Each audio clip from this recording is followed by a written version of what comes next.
Okay जी, page number 369।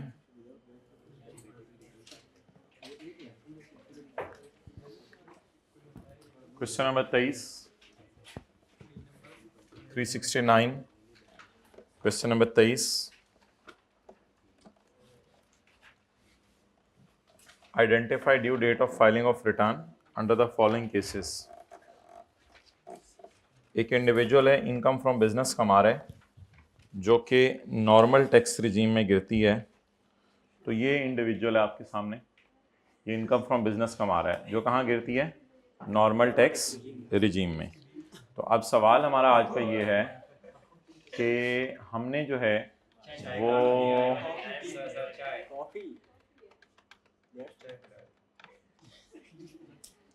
इसने return कब जमा करवानी है? अगले साल। ये भाई जो है अगले साल लिख के आ जाएंगे, हम देखते हैं हमने क्या करना है पेपर में। छेड़ना ना बहुत बुरी होनी है आज हम तोपे तूपे सब कुछ। कौन सा?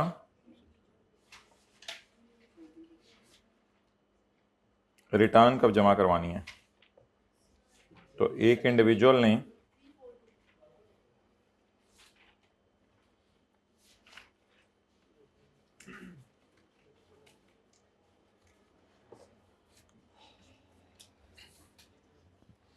Page 342. A return required to be filed by an individual or AOP shall be filed on or before 30 September next following the end of tax year. In response to a notice received from commissioner who believes that he is likely to discontinue his business. जो अपना business discontinue करना चाह रहा है, तो उसने कब return जमा करवानी है? Page 342।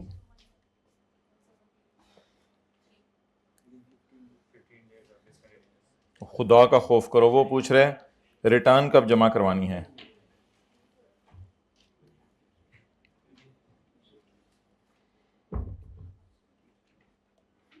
A person discontinuing business notice देगा 15 दिनों में। Person shall himself or on being required by commissioner by notice furnish the period of return will start from the first and will end on the last.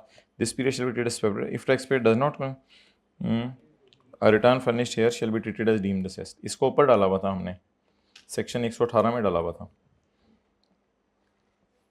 ये डाला हुआ है। A return required to be furnished for discontinued business shall be furnished by the due date specified in the notice. ये तो फिर commissioner ही date बताएगा, फिर हम डेट तो कोई नहीं लिख के आ सकते। तो सेक्शन 118 का 5,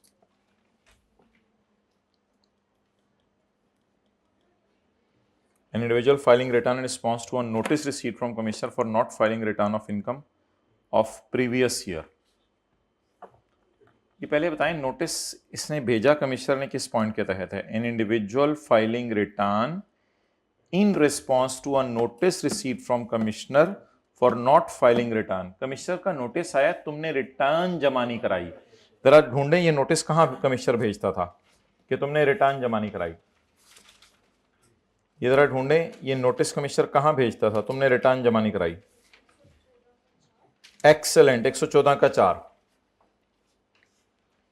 if a person has not, book निकालो ना, if a person has not furnish return, तो कमिश्नर उसको कहेगा 30 दिनों में जमा करा दो। एन इंडिविजुअल फाइलिंग रिटर्न, एक इंडिविजुअल ने रिटर्न जमा करवा रहा है in response to a notice receive from commissioner for not filing return of previous year. पिछले साल की जमा नहीं कराई और अब जमा कराने जा रहे हैं, तो ये कब तक जमा करवाए? If a person has not furnished, the commissioner may require him to file within 30 days. Commissioner may allow a longer or shorter period. Company ने रिटर्न कब जमा करानी है? एक्सेलेंट, दो सिचुएशंस हैं। अगर आपका ईयर एंड यकम जनवरी से 30 जून है तो 31 दिसंबर तक, वरना 30 सितंबर।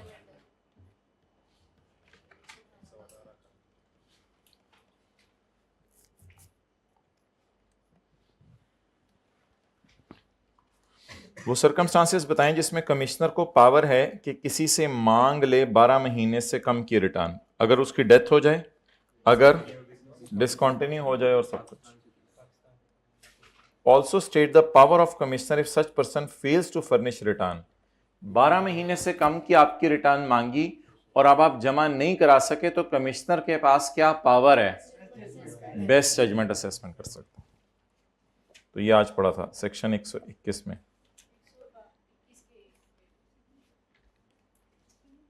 और ये 114 में।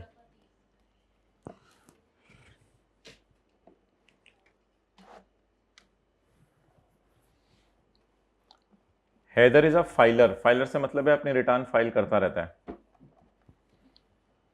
Was carrying on a business as cloth trader 28 October 2007। ये कौन सा टैक्स ईयर बनता है? 2008। There was a fire in his shop and entire stock of cloth costing 15,50,000 was तबाह। The insurance company refuse to pay the claim. Insurance company वालों ने कहा चल भागो। Consequently, Heather ceased his business on 31 January 2008।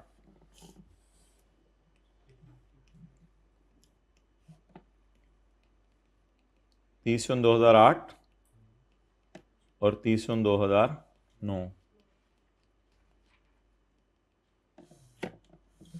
Heather was carrying on a business on 28 October 2007। There was a fire in his shop। आग को yellow कर देते हैं, ऑरेंज होती है वैसे। अच्छा और भी बता दें जो बतानी। The insurance company refuse to pay the claim. Consequently Haider cease this business on 31 January 2008। हैदर ने अपना बिजनेस ही बंद कर दिया। मैं जा रहा हूँ 31 जनवरी 2008। 31 जनवरी 2008 को उसने अपना बिजनेस बंद कर दिया। अच्छा ठीक है। After cessation of business, Heather filed an appeal against the insurance company और able to recover 13 lakh from insurance company in 2009। 2009 के अंदर उसको इंश्योरेंस कंपनी से पैसे मिले। Heather state the requirements that Heather should comply with on cessation of business। Business 31 जनवरी को बंद करते हुए क्या रिक्वायरमेंट्स पूरी करे? Notice of discontinued business they. Notice of, मेरे ख्याल से इसमें जो है ना अल्लाह का शुक्र है जो हम पढ़े हैं उसका पिछली बातों से लिंक नहीं है, तो आप बड़ी टाइम पर लेट पहुंचे हो। तो मेरे ख्याल से ना अब सवाल देखें क्या है। State the requirements that either should comply with on cessation of business. हैदर बिजनेस बंद करते हुए क्या करे? तो इसे के दो काम करें। A person discontinuing business shall give commissioner a notice। Commissioner को नोटिस दे। And person discontinuing a business shall file the return। ये तो तब है ना अगर टैक्स पे नोटिस ना दे। ये बात तो यहां लिखने की जरूरत नहीं। फिर तो 117 का 1 और 2 काफी है।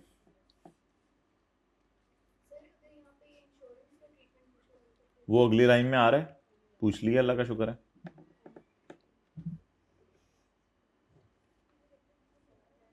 Briefly discuss the treatment of amount recovered in 2009। 2009 में जो पैसे आए हैं उसका ट्रीटमेंट बताएं। भाई ये तो चैप्टर 4 में जाके मिलेगा। इंश्योरेंस कंपनी से जो पैसे आए हैं उसका क्या करना है?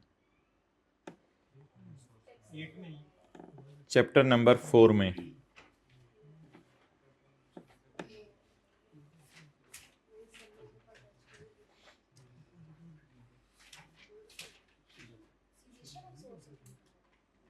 If a taxable source of income ceases to exist either before the commencement of the year। हमारे साल से पहले ही बंद हो गई थी। हमारा साल है 2009, इससे पहले ही बंद हो गई थी। तो ये दो मिसालें की थी ना हमने। देखें बिल्कुल इसी तरह का सवाल है। इनकम आ रही है इस साल और बंद हुआ था पिछले साल। क्यों बातें इतनी हो रही हैं, उनको खुद समझने नहीं। If taxable source of income ceases to exist before the commencement of year, then any subsequent benefit derived from it shall be taxable in the normal way, assuming source has not ceased।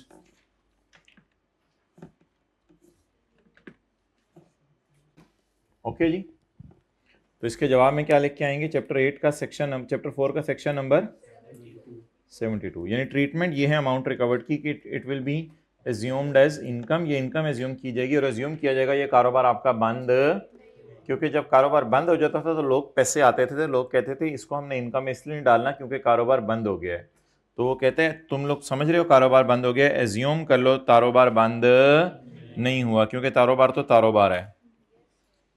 अच्छा जी, Imran is filing the return of his business income for the first time. बेटा आगे बात करो जो बात है, इधर इधर उधर की बातें ना करो। He has been informed by his friend, वो हमारे जैसा होगा, that he will also be required to file a wealth statement. In this address seek about the particulars which he should disclose in wealth statement. मैं wealth statement में क्या क्या लिखूं भाई? अपने जूते बता दो, अपने बच्चों के जूते बता दो, अपनी बीवी के जो जूते पड़े हुए हैं वो बता दो। बिल्कुल, एसेट्स ऑफ पर्सन और आपके डिपेंडेंट्स के एसेट्स और सब कुछ। 116 का एक पर्टिकुलर्स, फॉरेन एसेट्स, ये सारा ट्रांसफर्ड और जो एक दूसरे को ट्रांसफर किए, सेक्शन 116 का एक।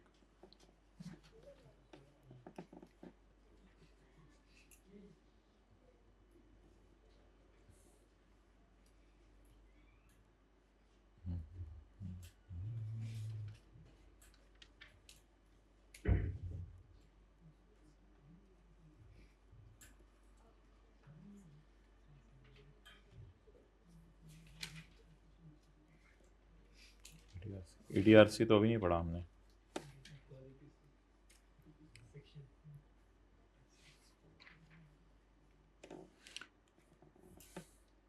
सैंतीस का बी कोई नोट करे कि कौन कौन से सवाल हम कर रहे हैं? हाथ खड़ा कर दे, कोई नहीं नोट करा। चलें मैं बता देता हूँ, अब लिख लें फिर कोई। 30, 23, 24, 23, 24, 25, 26 की है, और 23, 24, 25, 26 की है, और उसके बाद जो है वो 37 का बी। 27 तो नहीं किया, 37 का बी। जी बताएं भाई। Under the provisions of Income Tax Ordinance 2001, specify the time period within which Commissioner may amend an assessment order. Commissioner may amend an assessment order. ये amend an assessment order कौन सा section है? amend an assessment order section 122। इसमें सवाल क्या पूछा है उसने? पहली दफा या दूसरी दफा? तो Commissioner may amend an assessment order within the 5 years from the end of the financial year in which the assumed order is issued. Therefore, in this case, he can amend the assessment order। 2001 हमारा साल है ना, तो 2001 से आगे गिनना शुरू करें, फिर 2002 में इसकी रिटर्न जमा कराई होगी, ऐसा ही है। 2000 यार ठहर तो जाएगा, 2-3 लोगों को दीवाना तो बना लेने देता यार, ना बताया अगर बीच में यार। वो तो ठीक है ना, 2-3 लोग मेरे साथ दीवाने बन रहे थे, उनको बनने तो देते आप लोग, इंजॉय तो करने देते। कभी भी इंजॉय भी नहीं कोई चीज करने देते यार, मैं जाने दें यार। अच्छा हाँ, मैं ये कह रहा था 2001 का साल है, तो इसकी रिटर्न जमा कराएंगे 2002 में, तो इसके एंड से आगे फिर 5 साल गिन के बताएं मुझे। नहीं गिनने ना, ये इनकम टैक्स ऑर्डिनेंस 2001 है, ये हमारा साल नहीं है। अब उसको समझ आई है। ओके, तो डेट नहीं बता के आनी थी क्योंकि उसने कोई दिन या तारीख नहीं बताई हुई थी।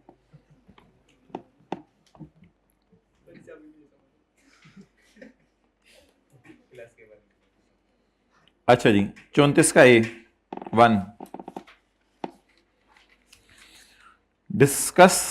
briefly discuss the term normal assessment and best judgment assessment। briefly discuss the term normal assessment। मेरे ख्याल से आप 120 का एक ही लिखाइएगा। where a person has furnished a complete return of income, it will be considered that an assessment order has been nahi, it will be assumed that the commissioner has made an assessment of income and tax thereon, and it will also be assumed that commissioner has issued an assessment order। यार ये मैं totally I cap से disagree करता हूँ। Best judgement assessment में वो सारा लिख के आया है 121 का 1। अब इतना लंबा और 3 नंबर आगे डेढ़ नंबर, तो ये इसको नहीं जाती किया ये इसने। 121 का 1 बेस्ट जजमेंट असेसमेंट क्या होती है? बेस्ट जजमेंट असेसमेंट हम और तो कुछ नहीं लिख सकते, हम कम से कम ये बता सकते हैं कि बेस्ट जजमेंट किनकी होती है। अब बेस्ट जजमेंट की कोई डेफिनेशन तो कहीं है नहीं। 121 के 1 में कम से कम नॉर्मल असेसमेंट की डेफिनेशन तो चलो है, लेकिन 121 का एक वो सोल्यूशन में पूरा लिख के आया है। और मैंने जब आईकैप का सोल्यूशन खोला, मैं भी हैरान था कि इसने क्या जवाब दिया होगा। वो सारा ही लिख के आ गया है 1.5 नंबर के लिए। बस दोनों में ब्रीफली डिस्कस कर लिया, दोनों को ब्रीफली। अब और क्या ब्रीफली। ओके ये क्लास में करना है सवाल, क्वेश्चन 33।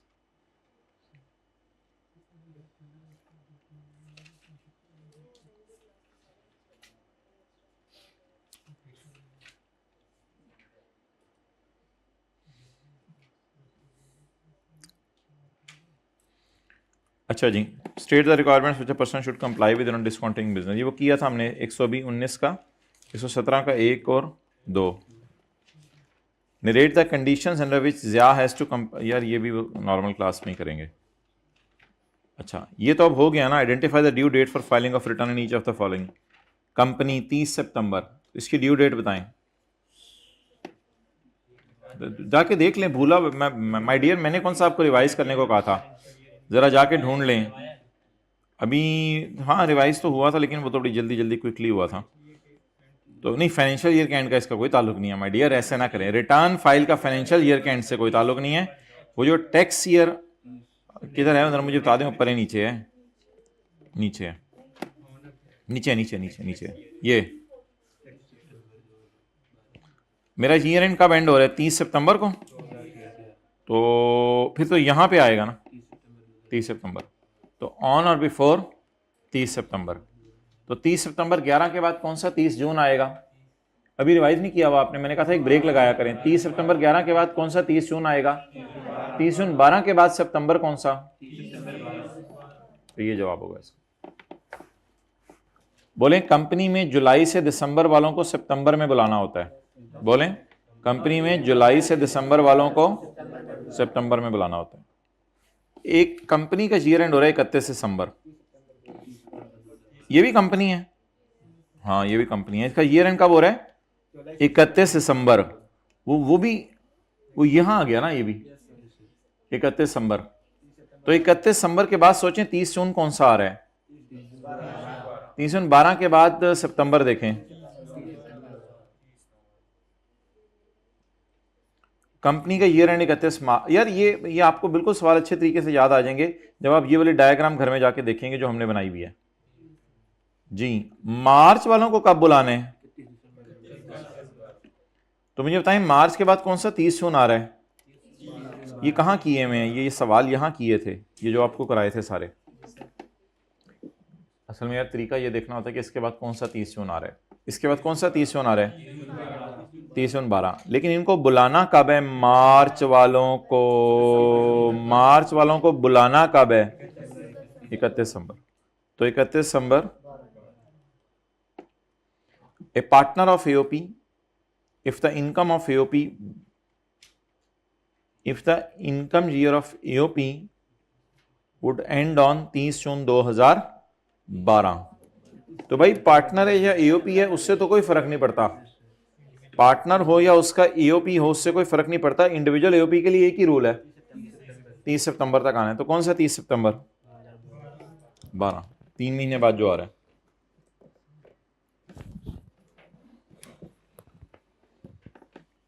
ये चैप्टर 4 में से सवाल है, define normal, special and transitional tax year. किन लोगों ने रिटर्न जमा करानी है, पहला सफ़ा चैप्टर का। किन लोगों ने 12 महीने से कम की रिटर्न जमा करानी है, जो मर जाए, जो पूरे कराए ना जरा, जो मर जाए, जो परमानेंटली बिजनेस, परमानेंटली पाकिस्तान से बाहर जा रहा हो, बिजनेस डिसकंटिन्यू हो या एनी अदर। 117 मुझे सर्कमस्टांसेस कमिश्नर के मेरे भाई दो बातें अलग अलग हैं। वो बातें बताएं जब 12 महीने से कम की रिटर्न मांगी जा सकती है, ये अलग सवाल है। और ये अलग सवाल है कि अगर उसने 12 महीने से कम की रिटर्न जमा नहीं करवाई तो फिर उसके खिलाफ क्या किया जाए। Circumstances under which commissioner can require a person to furnish a return of less than 12 months. Discontinue business होने वाले तो 117 है। ओके मैंने भी 3 ही लिखना था, पता नहीं क्यों 2 लिख गया। 3, 114 का 3। List down the circumstances under which an original assessment order can be amended or an amended can be further amended। तो टाइम लिमिट्स पूछ रहा है, टाइम लिमिट्स तो नहीं पूछ रहा, सर्कमस्टांसेस पूछ रहा है कि an amended can be amended or further amended। एक सेक्शन 122 का 4 और 2 मारा ना, इसलिए ब्लंडर, टाइम लिमिट नहीं पूछ रहा। अब ये पेपर में लड़ लेने आप लोगों ने आपस में, 122 का 5 और 5A, 122 का 5 और 5A। असल में बात यह है कि ये मसले अगर आप करें तो आपकी हो जाएगी बेस्ट जजमेंट, वो सॉरी अमेंडेड असेसमेंट। फिर होगी कितने अरसे में ये तो नहीं पूछ रहा।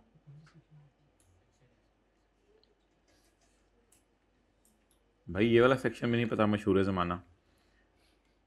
सेक्शन का पता कैसे चलेगा? लिखा हुआ है कैन बी अमेंडेड और amended can further be amended.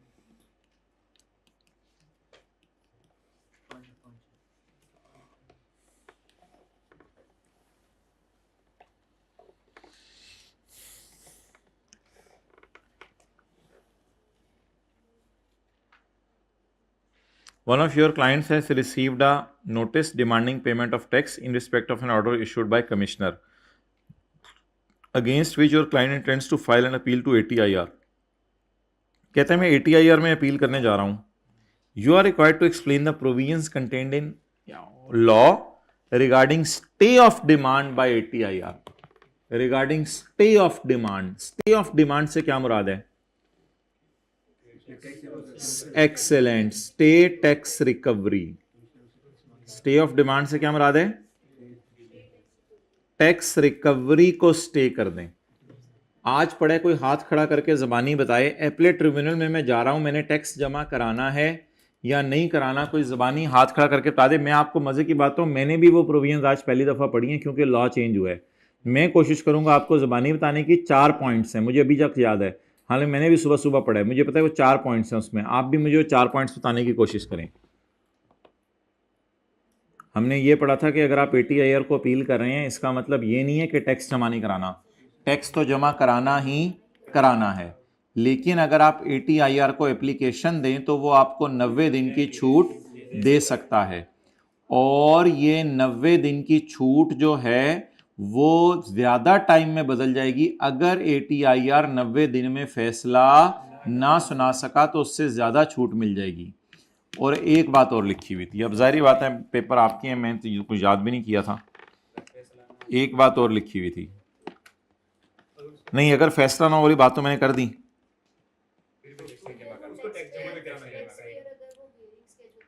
Excellent, tax payer अगर हियरिंग स्केड्यूल को फॉलो ना करें तो भी इमीडिएटली आपको टैक्स जमा कराना पड़ेगा। अब देखें यहां लाइन क्या लिखी हुई थी, यहां लाइन लिखी हुई थी स्टे ऑफ डिमांड। डिमांड कौन करता है पैसे? Stay of demand. Demand, demand क्या? Demand of tax from TP by commi, of from by, demand of tax from TP by commi. इसमें स्टे मैं चाहता हूं, तो इसमें क्या प्रोविजंस हैं?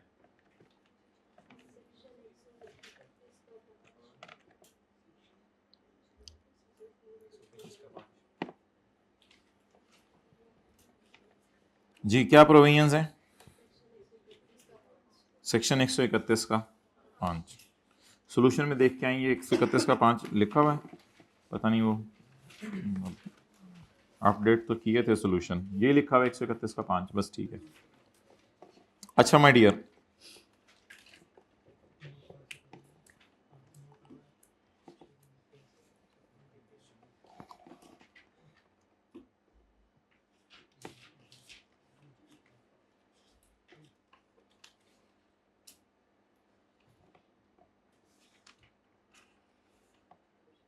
ये निकालें सितंबर 2024 वाला पेपर।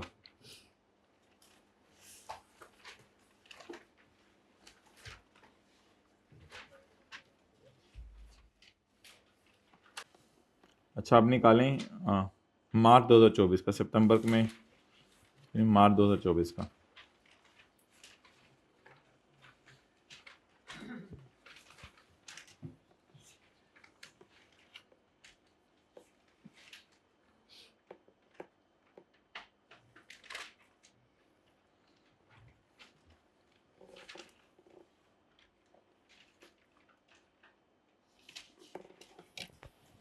क्वेश्चन नंबर 3 का बी देखें।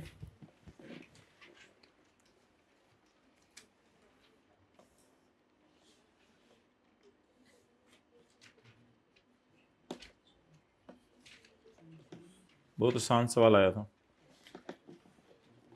तो इसका डाल दीजिएगा। कोई नोट करे? कौन नोट करे? कौन कौन से सवाल करें? ठीक है, हो गया भाई। कोई याद आया हो कुछ? कोई ऐसा हिंट दें जहां से फौरन आपको याद आ जाए। वो जो डायग्राम सी नहीं एक बनाई थी, बाउंस करता हुआ आया था, तो वो वाली चीजें याद है? Ghaffar Bakhsh responding to notice of commissioner has prefer to settle his case by filing an offer of settlement. यार लाइन ही आ गई, समझ ही पता, फौरन पता चल गया कौन सा सेक्शन है। Offer of settlement, offer of settlement से पता चल गया सेक्शन कौन सा है। 122 नहीं, इसको ना 122 का डी नहीं कहेंगे। आप बिल्कुल सही बोल रहे हो, आप सही बोल रहे हो, 122 डी। अच्छा, under the provision explain Ghaffar Bakh's position in each of the following scenarios. If AOC reaches a consensus, AOC का फैसला आ गया assessment oversight committee का to modify his order, Ghaffar agrees with AOC's decision। ये ढूंढे जरा, मेरे ख्याल से तो where taxpayer is satisfied कहना चाह रहा है वो satisfy हो गया इसके फैसले से। तो 122 फिर भी बॉक्स बाउंस करता हुआ आया था। चार काम किसी को जुबानी याद हो? एक्सेलेंट। वो टैक्स जमा करवाएगा, अपील का राइट खत्म करेगा, कोई प्रोसीडिंग आगे नहीं होंगी, और एक दो लाइन इसी तरह की और लिखी हुई थी। 122 का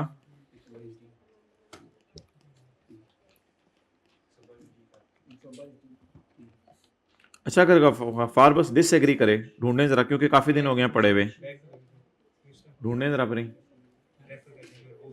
Point 4, where taxpayer is not satisfied, the case shall be referred back to commission. 122 का 4 पूरा तो नहीं लिख के आएंगे, उसमें ये वाली लाइन तो नहीं लिख के आएंगे ना, कमेटी है नॉट रीच्ड, ये वाली लाइन तो नहीं लिख के आएंगे, क्योंकि सवाल में लिखा हुआ है टैक्स पेयर इज नॉट मुतमईन। 122 का डी का 4।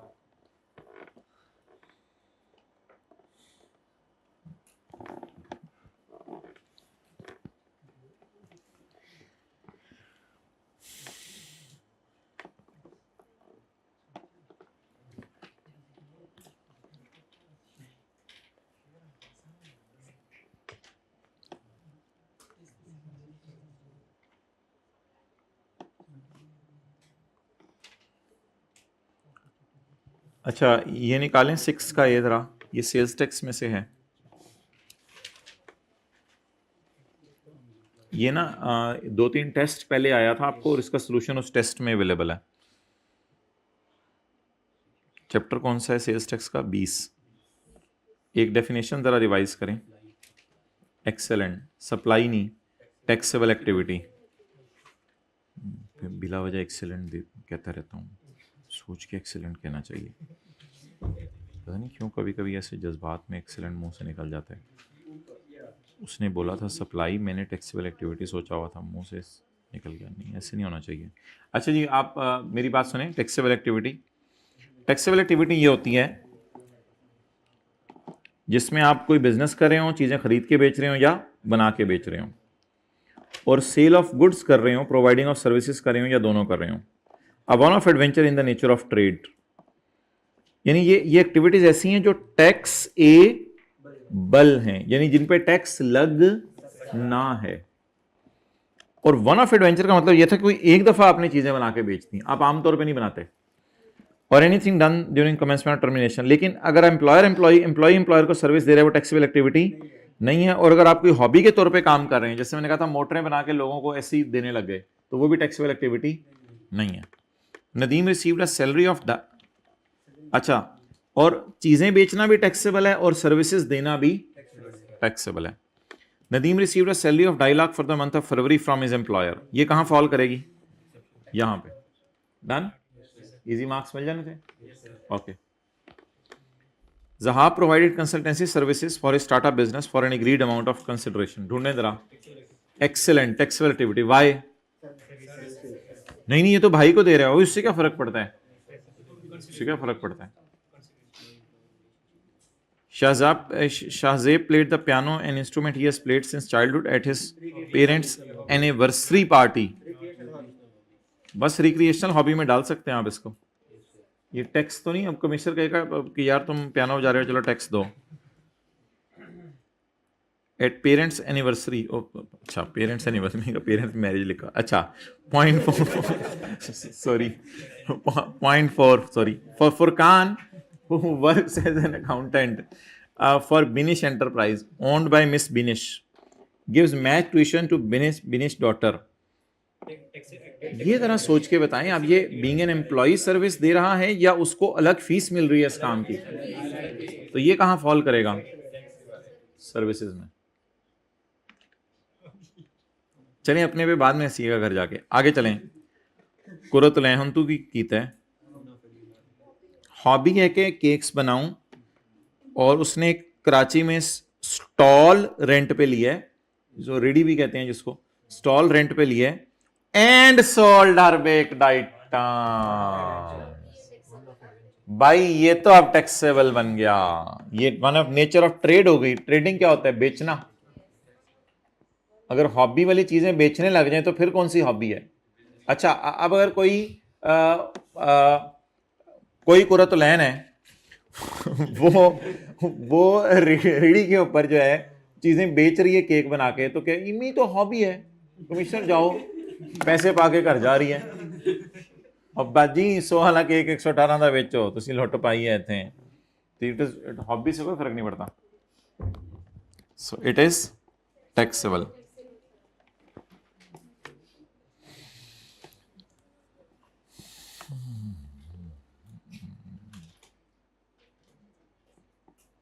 अच्छा जी, इसी सवाल का क्वेश्चन 6 का बी आपको मैंने टेस्ट में दे दिया था और डिस्कस हो गया हुआ है।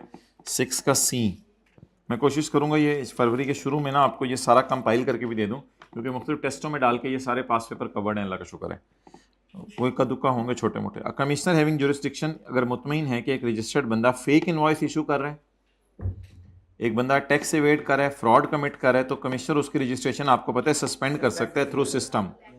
और ये मेरे ख्याल से उसने कॉपी पेस्ट किया, वो जो लाइन आप लोगों ने याद की हुई थी, ये यस सर से पता चल रहा है कितने लोगों ने याद की हुई है। पेज 537 ठीक है, पेज 537 पे आए। वेरा कमिश्नर, ये तो लाइन उसने डाल दी ना जो हमें याद थी। अब देखते हैं कि उसने पूछा क्या है। Under the list any 4 basis for satisfaction of for such satisfaction, commissioner किस वजह से सेटिस्फाई हो जाए तो सस्पेंड कर दे। मैं तो ये वाला एक लिख के आऊंगा छोटा सा, ये वाला लिख के आऊंगा छोटा सा, एनी अदर रीजन तो पहले से ये वाला लिख के आऊंगा, और मैं तो ये वाला छोटे छोटे वाले में लिखाऊंगा। 4 पूरे हो गए मेरे। चलो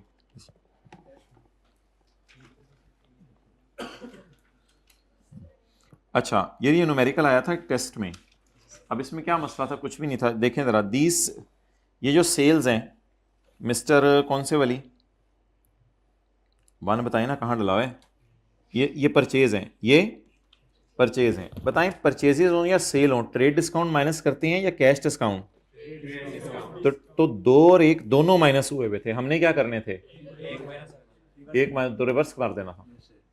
अच्छा, 20% ऑफ सेल्स, 20% ऑफ परचेज है, बल्कि ये तो 20% ऑफ परचेज है थर्ड शेड्यूल आइटम जिनकी retail price is 30% more than purchase value. Purchase value से 30% उनकी रिटेल प्राइस ज्यादा है।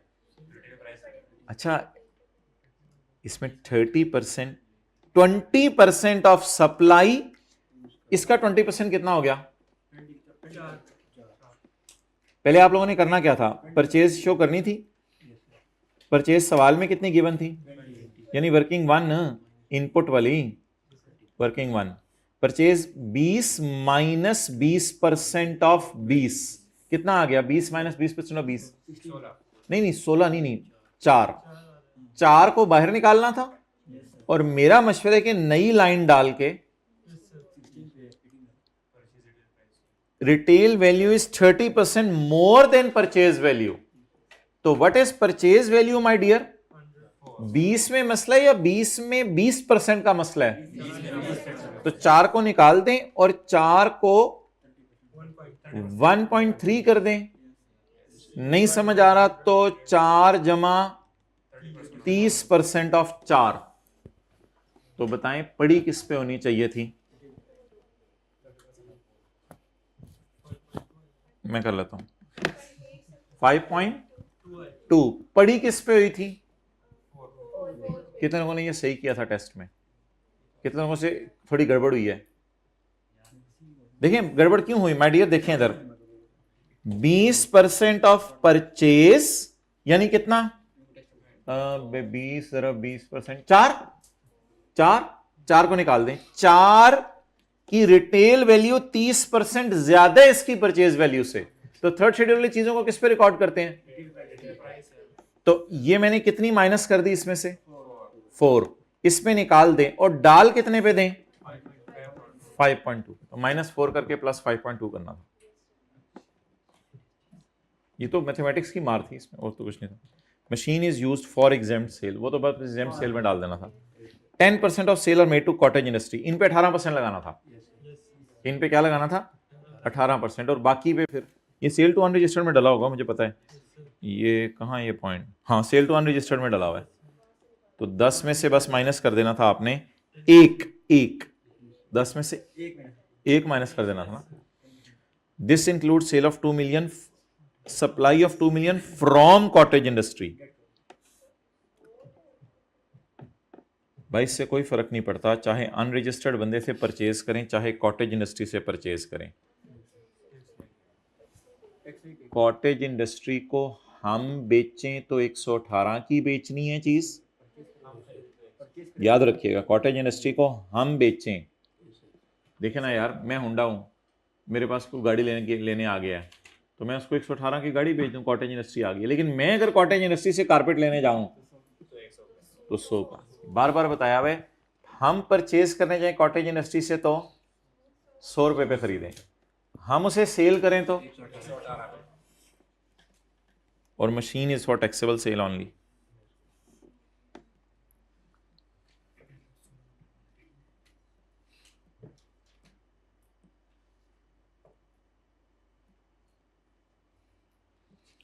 अच्छा जी,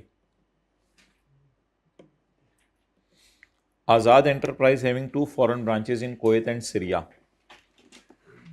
इसकी 2 फॉरेन ब्रांचेज हैं, कहाँ पे? कुवैत और सीरिया, शाम में। ऑल्सो ये इसी में है, कोई पता नहीं, कोई सवाल है। क्वेश्चन नंबर 5 का बी। बता दें माय डियर क्या करना है, खुद ही पढ़ लें माय डियर। डिस्कस करना है, न्यूमेरिकल ना करने बैठ जाइएगा। इसी सफ़े पे या अगले से पिछले सफ़े पे कहीं देखें।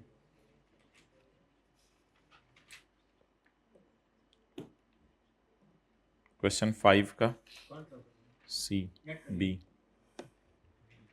Azad having 2 foreign branches in Kuwait and Syria also is engaged in the trading business of consumer durables.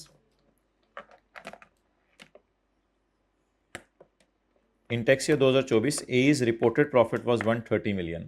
After adjusting of 4.8 million profit from Kuwait and 5.3 from Syria, the Kuwait branch also paid taxes of itne. Average rate of tax in Pakistan is 30%. जी my dear बताएं। Working income from business बताएं।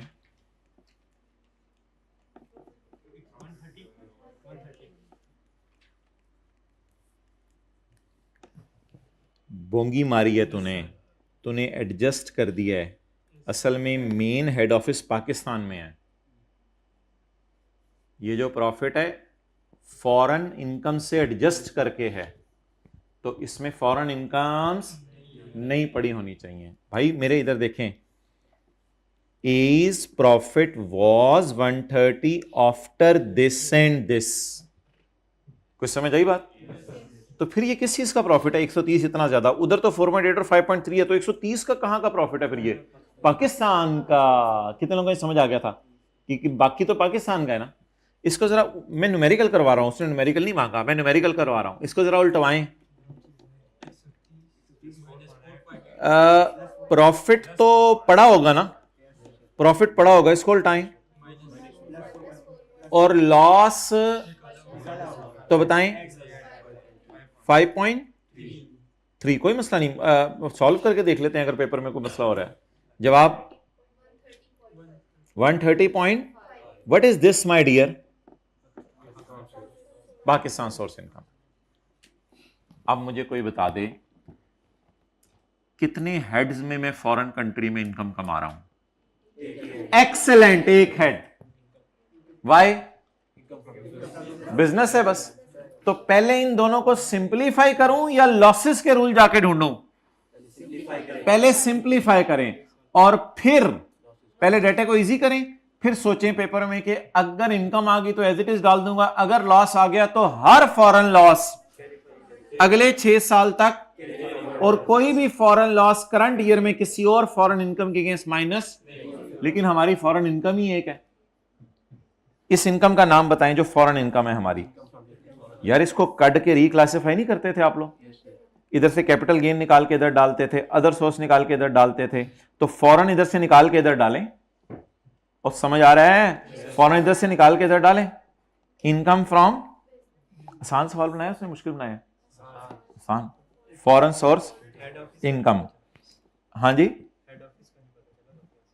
Head office के तो पता चलना चाहिए था। 130 फिर कहां से कमाया उसने?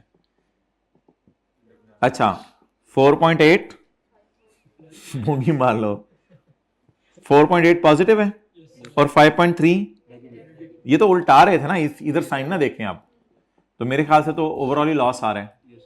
तो इसको सिंप्लीफाई करें, इनकम फ्रॉम बिजनेस बताएं 4 पॉइंट, लिखें लिखें लिखें लिखें 0.5। अब इनको न्यूमेरिकल के फेस पे ले जाएं, इनको न्यूमेरिकल के फेस पे ले जाएं। फेस पे कैसे आएगा my dear?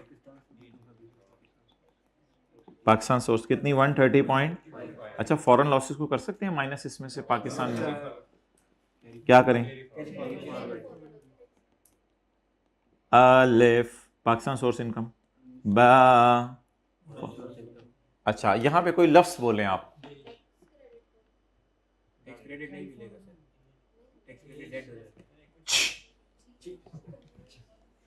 Her foreign loss को नीचे फेंक दें, हर फॉरेन लॉस को नीचे फेंक दें और अगले 6 साल तक कैरी फॉरवर्ड करें। Carry forward income from business कौन सी? तो टैक्सेबल इनकम क्या आ गई? बाकी टैक्स टुक्स मैं नहीं निकाल रहा, उसने टैक्स रेट दिया हुआ 30%, पता नहीं ये क्यों दे दिया, एवरेज रेट टैक्स पाकिस्तान में 30% है। टैक्स टुक्स अभी मैं नहीं निकाल रहा, और फॉरेन टैक्स जो दिया हुआ है उसका फॉरेन टैक्स रेट भी नहीं निकलेगा क्योंकि फॉरेन इनकम ऐड ही नहीं हुई। जब फॉरेन इनकम आपको पता है जब जीरो होती है तो फिर टैक्स है ही नहीं, तो फिर माफ कैसे होना है?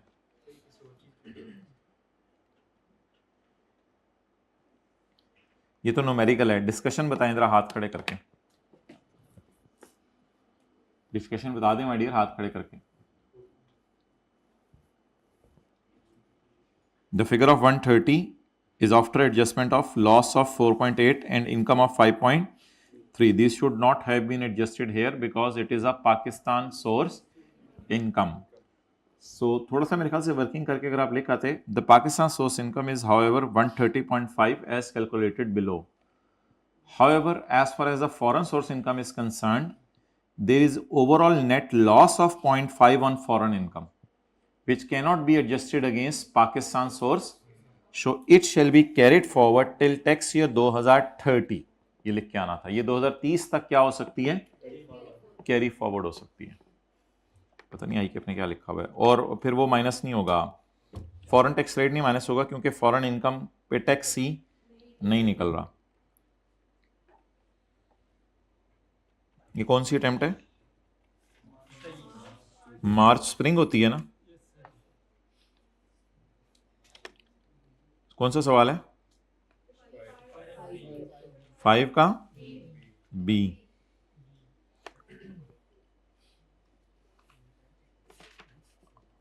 A net loss of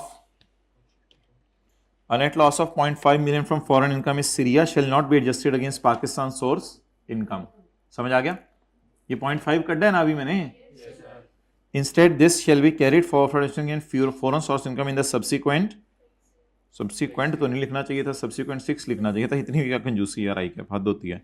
further foreign tax rate shall not be allowed paid in Kuwait. Reason भी नहीं बताई बोंगे ने, because the foreign source income is zero. Foreign source income हमने ऐड ही नहीं की। तो जब फॉरेन इनकम, आप दो न्यूमेरिकल हमने क्लास में किए थे, जब फॉरेन सोर्स इनकम जीरो होती है तो उसका टैक्स क्रेडिट, लॉजिक ही नहीं बनती उसकी फिर। डन? तो बहुत इजी सॉल्यूशन था, हमने तो ज़रा ज़्यादा डिटेल से किया। जाएं यार, ये तो नेवर एंडिंग स्टोरी है, जो मर्जी करते रहें, तैयारी सही तरह करें आप। ओके, सॉरी भाई आपका टाइम ज़्यादा ले लिया आज। मैं